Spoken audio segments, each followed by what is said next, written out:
Hey guys, nandito na naman tayo sa kusina. Hey guys, nandito na naman tayo sa kusina. Ako'y nagluluto ng tira naming ulam na ulam na manok kahapon. Ayan, kaya nilagay ko ito sa refrigerator para maluto ko uli. Pero ginawan ko siya ng paraan. Itong manok na yan, gawin ko siyang paksiw. Ayan, yun yung ewan ko kung anong luto ito sa manok kasi hinalo ito sa kabsa. Ayan guys, nilagyan ko na siya ng bawang, toyo, bechin, at suka. At nilagyan ko rin siya ng asukal, kaya ayan ang nakikita nyo. Asukal po yung puti. At nagkakanaw naman ako ngayon ng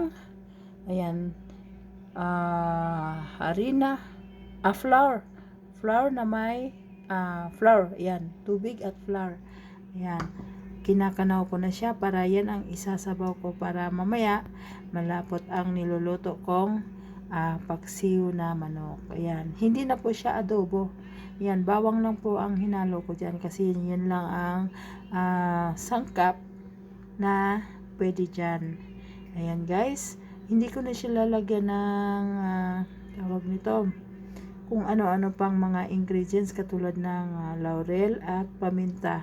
Kasi kadalasan ang paksiw ay nilalagyan ng laurel at paminta. Pero ito simple lang po.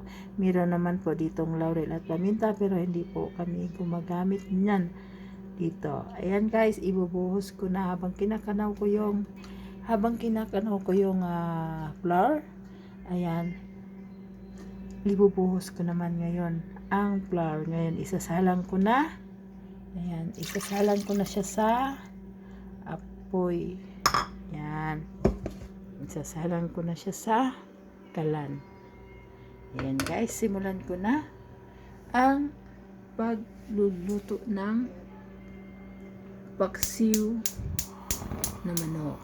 Ayan guys, sa loob lang ng 10 minuto tapos na ang aking paksiw na manok. Templado na po yan. Lahat-lahat meron na po yung toyo, suka, asukal, at bawang. Ayan lang po ang aking sangkap dyan sa aking paksiw. Ayan guys.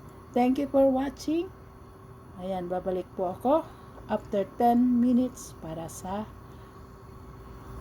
finished product ng aking paksiw na manok na leftover namin kahapon na sa aming dinner. Kulong-kulo na ang aking paksiw na manok leftover namin sa dinner kagabi.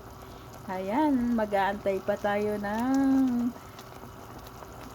10 minutes. Ayan guys, luto na ang aking paksiw. Lechong paksiw yan guys ha. Lechong paksiw na leftover na manok. Tangit ka kumanta no. Pwede pala no. See you guys. Thank you for watching. See you on my next vlog. I love you all and God bless. Bye bye.